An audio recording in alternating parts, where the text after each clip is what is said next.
Hello students, welcome to the channel JAC board number 1। तो आज हम लोग न्यू टॉपिक शुरू कर रहे हैं, कॉनकेविटी and convexity of A curve. बहुत ही सिंपल सा टॉपिक है। सबसे पहले हम लोग कॉनकेविटी और कॉन्वेक्सिटी क्या होता है वो देखेंगे।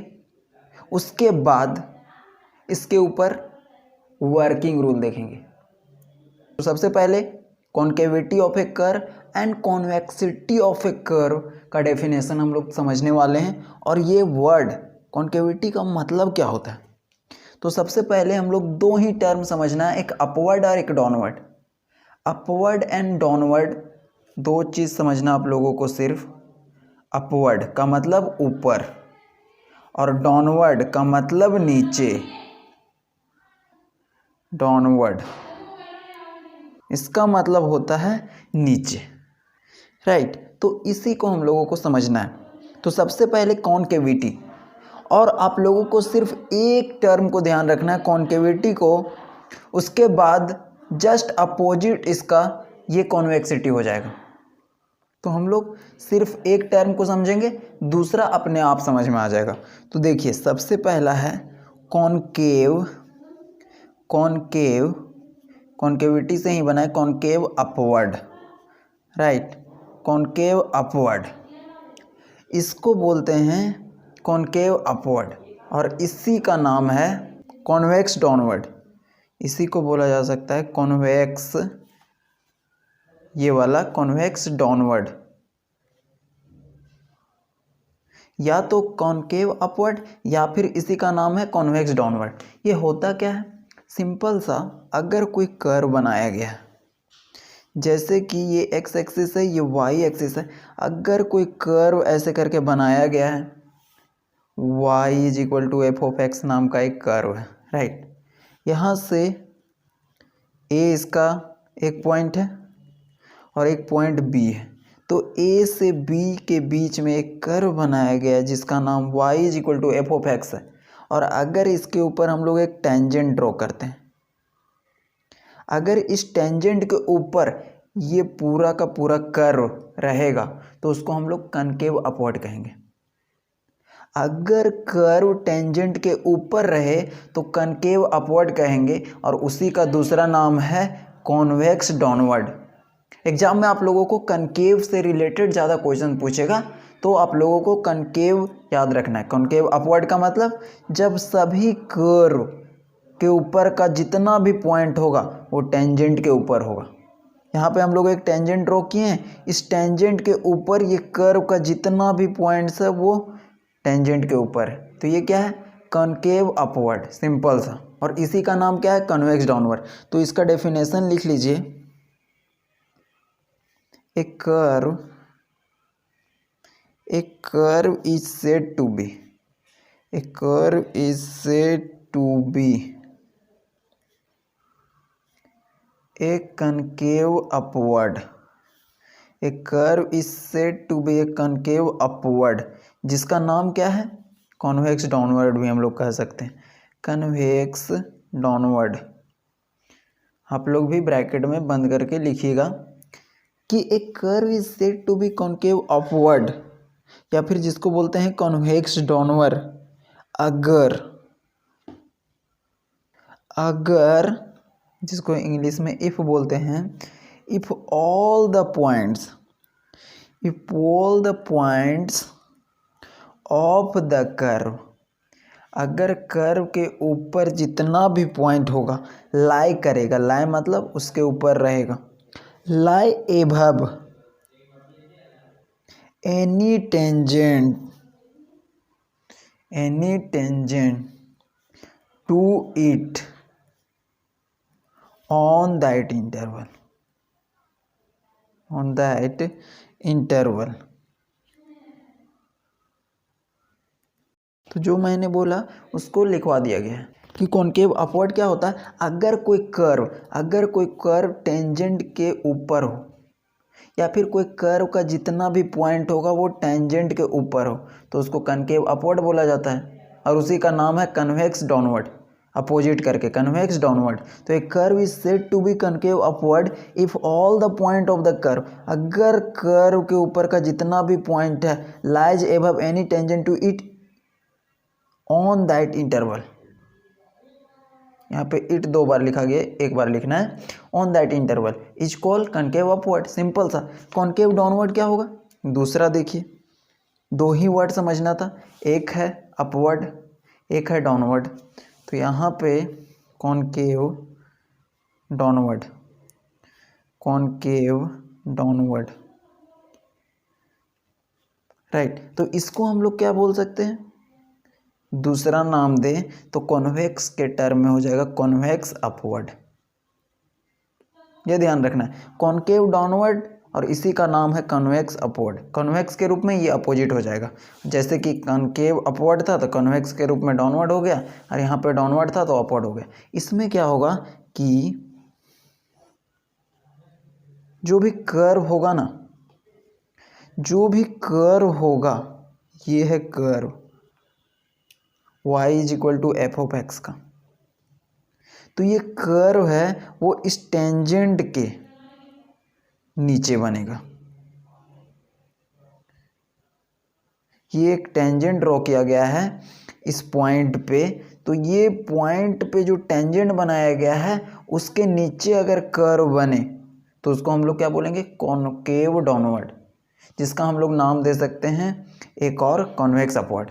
सिंपल सा, कंफ्यूज नहीं होना है, सिर्फ ध्यान रखना है कॉनकेव अपवर्ड और कॉनकेव डाउनवर्ड, इसका एक और ये नाम सिर्फ है। और यहाँ से ए इंटरवल से लेकर के बी इंटरवल तक, तो मैंने क्या बोला कि अगर किसी टेंजेंट के नीचे, अगर किसी टेंजेंट के नीचे कोई भी कर्व का सारा पॉइंट होता है, देखिए ये कर्व है, इसका जितना भी पॉइंट होगा वो टेंजेंट के नीचे है, तो वो क्या है? Concave downward. तो इसका डेफिनेशन लिखिएगा कि a curve is said to be concave downward if all the point, अगर जितना भी पॉइंट है इस कर्व के ऊपर वो सभी टेंजेंट के नीचे लाई करता है, इसीलिए इसको कॉनकेव डाउनवर्ड कहा जाता है। तो सिंपल सा इसी वाले डेफिनेशन में क्या करना है कि यहाँ पे अपवर्ड के जगह पे डाउनवर्ड लिखना है, और यहाँ पे एबव के जगह पे बिलो लिखना है, क्योंकि अपवर्ड का मतलब ऊपर, ऊपर ऐसे करके रहेगा कर, और डाउनवर्ड का मतलब नीचे ऐसे रहेगा कर। तो इसका डेफिनेशन लिखिएगा, एक कर्व, साथ में लिखिएगा कि एक curve is said to be एक कॉनकेव डाउनवर्ड, क्योंकि हम लोग डाउनवर्ड पढ़ रहे हैं, कॉनकेव डाउनवर्ड, जिसको क्या बोला जाता है? कॉन्वेक्स के रूप में कॉन्वेक्स अपवर्ड, क्योंकि कॉनकेव डाउनवर्ड है, इसी को बोला जाता है कॉन्वेक्स अपवर्ड। कब? If all the points if all the points of the curve, if all the points of the curve lies below, अब की बार क्या होगा कि जितना भी पॉइंट होगा ना वो नीचे लाई करेगा, किसके? बिलो एनी टेंजेंट, कोई भी हम टेंजेंट ड्रॉ करेंगे उसके, to it on that interval, उस इंटरवल के अंदर जितना भी पॉइंट होगा कर्व का, तो उस कर्व का जितना भी पॉइंट होगा ना वो उस टेंजेंट के नीचे होगा, तो उसको हम लोग क्या कहेंगे? Concave downward. सिंपल सा। अब ये तो समझ में आ गया कि कॉनकेव डाउनवर्ड के केस में इस प्रकार का कोई कर्व रहेगा जो इस टेंजेंट के नीचे रहेगा। ये इसका एग्जांपल है कॉनकेव और डाउनवर्ड का। लेकिन अपवर्ड के केस में क्या बताया मैंने कि जो भी कर्व होगा ना वो टेंजेंट के ऊपर बनेगा। तो अब हम लोग फाइंड करेंगे, क्या फाइंड करेंगे कि आप लोगों के पास कोई कर्व दिया रहेगा, कर्व दिया रहेगा मतलब उसका इक्वेशन दिया रहेगा, तो उस इक्वेशन को देख करके बताना है कि वो कर्व है सो कनकेव अपवर्ड है या फिर कनकेव डाउनवर्ड है। तो उसके लिए हम लोग वर्किंग रूल देखते हैं। बहुत ही इंपॉर्टेंट यहाँ से लिखना है आप लोगों को, वर्किंग रूल। वर्किंग रूल किस चीज़ का वर्किंग रूल है? For concave upward and downward. Concave upward होगा या फिर डाउनवर्ड होगा, उसके लिए वर्किंग रूल बहुत ज़्यादा इंपॉर्टेंट है। इसको ध्यान से समझिए, बहुत ही सिंपल से। आप लोगों के पास कोई इक्वेशन दिया रहेगा, y² is equal to 3ax plus pq, इस टाइप का रहेगा। उसको देख करके बताना है कि वो कनकेव अपवर्ड है या फिर डाउनवर्ड है। फिगर में तो आप लोग बता देंगे कि ये अपवर्ड है या फिर डाउनवर्ड है। जैसे ऐसे बोला जाए तो आप लोग आसानी से बता दीजिएगा कि अगर टेंजेंट ऐसे ड्रॉ किया गया है तो ये अपवर्ड है, ऐसे है तो डाउनवर्ड है। अब ऐसे दे दे x² plus 3x minus 2 is equal to 0। अब बताइए कि ये कॉनकेव अपवर्ड है या फिर डाउनवर्ड है, तो उसके लिए हम लोग वर्किंग रूल देख रहे हैं। बहुत ही सिंपल सा वर्किंग रूल है। सबसे पहले गिवन रहेगा, given that y is equal to f of x. आप लोगों के पास कर्व दिया रहेगा। क्या करना है कि ये जो दिया गया y is equal to f of x, उसको एक बार डिफ्रेंशिएट करना है, जिसको y1 के द्वारा डिनोट करते हैं या फिर dy अपॉन dx के द्वारा। और इसको एक बार और डिफ्रेंशिएट करना है, d2y अपॉन dx स्क्वायर। सबसे पहले ये दिया रहेगा, उसको एक बार डिफ्रेंशिएट करना है, जिसको y1 के द्वारा भी डिनोट करते हैं या dy अपॉन dx के द्वारा। और उसको फिर से एक बार और डिफ्रेंशिएट करना है, जिसको d2y अपॉन dx स्क्वायर के द्वारा रिप्रेजेंट किया जाता है, और y के टर्म में y2 के द्वारा। तो जो भी फंक्शन दिया रहेगा उसको एक बार करना है, दो बार करना है। अब गेम आता है, अगर डबल डेरिवेटिव, ये आप लोगों का पढ़ा हुआ है, अगर डबल डेरिवेटिव ग्रेटर देन 0 है, अगर डबल डेरिवेटिव ग्रेटर देन 0 है, जो 0 से बड़ा चीज़ रहता है उसको हम लोग बोलते हैं पॉजिटिव, तो उस केस में हम लोग बोलेंगे कॉनकेव अपवर्ड। जो कर्व रहेगा ना वो कॉनकेव अपवर्ड रहेगा, या फिर इसी को क्या बोला जाता है? Convex downward. लास्ट स्टेप, अगर d2y upon dx square is less than 0, 0 से जो भी छोटा नंबर रहता है वो क्या होता है? नेगेटिव। तो ये हो जाएगा कॉनकेव डाउनवर्ड। और इसी को क्या बोला जाता है? कॉन्वेक्स के टर्म में कॉन्वेक्स अपवर्ड। सिंपल सा है। तो आप लोगों को सबसे पहले दिया रहेगा कर्व, उसको एक बार डिफ्रेंशिएट करना है, फिर एक बार और करना है, मतलब 2 टाइम करना है। अगर 2 टाइम करने के बाद वो पॉजिटिव आया, मतलब 0 से बड़ा आया, तो कॉनकेव अपवर्ड।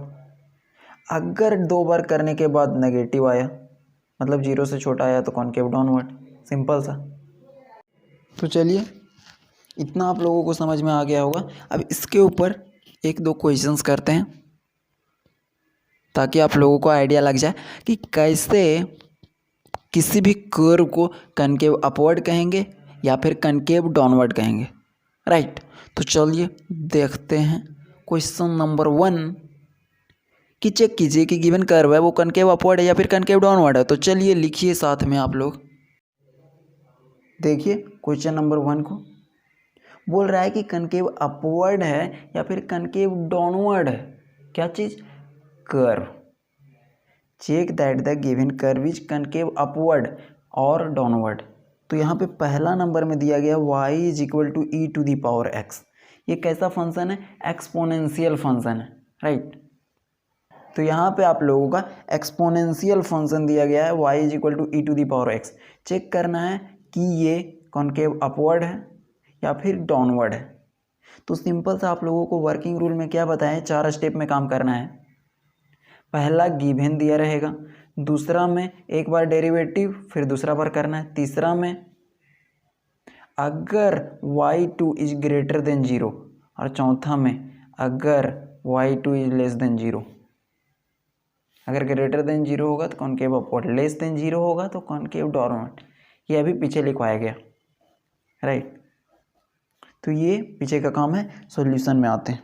देखिए गिवन दिया हुआ है उसको लिख लीजिए, y is equal to e to the power x, exponential function है, इक्वेशन 1। एक बार डिफ्रेंशिएट करते हैं, ऑन डिफ्रेंशिएटिंग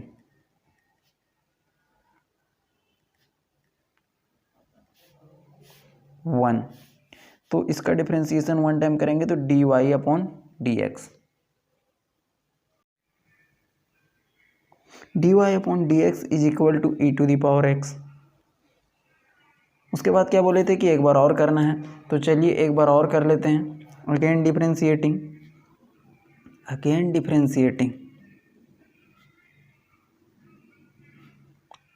एक बार और करेंगे तो ये हो जाएगा d2y upon dx square is equal to e to the power x का कितना भी कीजिए डिफ्रेंशिएशन वो e to the power x ही रहेगा, क्योंकि ये एक्सपोनेंशियल फंक्शन है।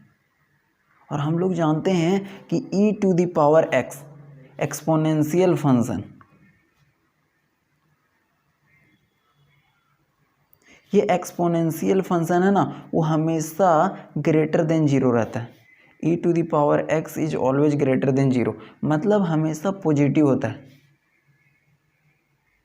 कहने का मतलब ये है कि e to the power x का वैल्यू हमेशा पॉजिटिव होता है। इसीलिए तो आप लोग जब 12th में पढ़ते होंगे कि एक्सपोनेंशियल फंक्शन हमेशा बढ़ते रहता है। जैसे 3 के बाद 4 आता है, उसी प्रकार से ई टू दी पावर x हमेशा पॉजिटिव वैल्यू देता है, इसीलिए ग्रेटर देन 0 लिखा गया है। अब इसको एक्सप्लेन करने जाएंगे तो इसमें बहुत ज़्यादा टाइम लग जाएगा कि कैसे होता है। आप लोग याद रख लीजिए कि e to the power x exponential function है, वो 12th में आप लोगों को पढ़ना था। इसका वैल्यू हमेशा पॉजिटिव होता है। इसका मतलब ये हुआ कि d2y upon dx square is greater than 0, क्योंकि 0 से बड़ा है, और जो भी चीज़ 0 से बड़ा रहेगा, यहाँ पे बताया कि y2 इज ग्रेटर देन 0, तो यहाँ पे डबल डेरिवेटिव अगर ग्रेटर देन 0 है तो हैंस कर्व क्या हो जाएगा, कर्व इज कॉनकेव अपवर्ड। ये वर्किंग रूल में बताया गया। सिंपल सा है कि ये दिया गया है, इसका वैल्यू हमेशा पॉजिटिव होता है, और जिसका वैल्यू पॉजिटिव रहेगा मतलब 0 से बड़ा रहेगा, 0 से बड़ा रहेगा मतलब कॉनकेव अपवर्ड हो जाएगा। सिंपल सा गेम। सेकेंड नंबर का क्वेश्चन देखिए, क्वेश्चन नंबर 2। इसमें दिया गया y is equal to log x। इसको चेक करना है कि ये कॉनकेव अपवर्ड होगा या फिर डाउनवर्ड। सिंपल सा हम लोग करेंगे सॉल्यूशन में, सॉल्यूशन गिवन क्या दिया गया है, y is equal to log x, equation 1 मान लेंगे। एक बार डिफ्रेंशिएट करेंगे तो हम लोग लिख नहीं रहे हैं y1, जिसको dy अपॉन dx के द्वारा भी रिप्रेजेंट किया जाता है। ये हो जाएगा 1 अपॉन x, इसका डिफ्रेंशिएशन का फॉर्मूला होता है 1 अपॉन x लॉग x का। उसको एक बार और डिफ्रेंशिएट कर रहे हैं, again differentiating with respect to x के रिस्पेक्ट में कर रहे हैं, ये समझ लेना है आप लोगों को, ऐसा नहीं कि दूसरा चीज़ के साथ करने लगे। d2y upon dx square is equal to 1 upon x का एक बार और डिफ्रेंशिएशन करेंगे तो इसका डिफ्रेंशिएशन हो जाएगा वो -1 x के पावर -2, राइट। अब बहुत लोगों को ये नहीं समझ में आ रहा होगा। देखिए सिंपल सा x नीचे है, x को ऊपर करेंगे तो x के पावर -1, और आप लोग जानते हैं कि x के पावर n का डिफ्रेंशिएशन क्या होता है, n इंटू एक्स के पावर n-1। जो पावर में रहता है वो यहाँ पे आता है, और जो पावर में रहता है वो कम हो जाता है। तो यहाँ पे देखिए पावर में क्या है -1, तो -1 यहाँ पे आ गया, और x के पावर में 1 कम होता है तो -1 से 1 कम करेंगे तो -2 हो जाएगा। तो हम लोग इसको ये भी लिख सकते हैं -x के पावर में -2, राइट। तो d2y upon dx square is equal to -1 x के पावर में 2 भी लिख सकते हैं, माइनस ऊपर में रह गया 1 के साथ में, और x के पावर में -2 था, नीचे किए तो x के पावर में +2 आ गया। और हम लोग जानते हैं कि जो x स्क्वायर है वो हमेशा पॉजिटिव वैल्यू देता है, कुछ भी दे दीजिए इसमें x के जगह पे, एक्स की जगह पे कुछ भी दे दीजिए, नेगेटिव पॉजिटिव, हमेशा वैल्यू क्या देगा, पॉजिटिव, 0 से बड़ा, लेकिन साथ में नेगेटिव है तो ये हमेशा पॉजिटिव देगा, लेकिन साथ में नेगेटिव आ जा रहा है तो ये वैल्यू क्या हो जाएगा, नेगेटिव, राइट। तो ये समझने वाली चीज़ ये है कि एक्स स्क्वायर का वैल्यू हमेशा 0 से बड़ा होता है तो एक्स स्क्वायर का वैल्यू हमेशा पॉजिटिव देगा, लेकिन नेगेटिव इसके साथ लगा हुआ है, कितना भी पॉजिटिव हो जाइए, लेकिन अगर एक भी नेगेटिव साथ में रहेगा तो वो नेगेटिव ही कहलाएगा। तो ये हो जाएगा, ये जो d2y अपॉन dx² वो क्या हो जाएगा, लेस देन 0, क्योंकि नेगेटिव है तो लेस देन 0 हो गया। तो यहाँ पे जो कर्व है वो कॉनकेव डाउनवर्ड हो जाएगा। तो यहाँ से आप लोग लिखिएगा, उसके नीचे लिखना है hence curve is concave downward, जो कर्व हो जाएगा वो कॉनकेव डाउनवर्ड हो जाएगा, राइट। सिंपल सा, एक बार डिफरेंशिएशन किए, एक बार और किए, अब देखें कि ये जो वैल्यू आया नेगेटिव या पॉजिटिव है। तो हम लोग जानते हैं कि -1 अपॉन x² हमेशा नेगेटिव वैल्यू देगा, यहाँ पे कुछ भी पुट कर लीजिए, इसीलिए ये कॉनकेव डाउनवर्ड हो जाएगा। तो आज हम लोग इतना ही करते हैं। आप लोग एक काम कीजिएगा, जितना भी बताया गया ना उसको एक बार अच्छे से अभी तुरंत रिवाइज कर लेना है 5 मिनट में। उसके बाद मिलते हैं नेक्स्ट वीडियो में। Thank you.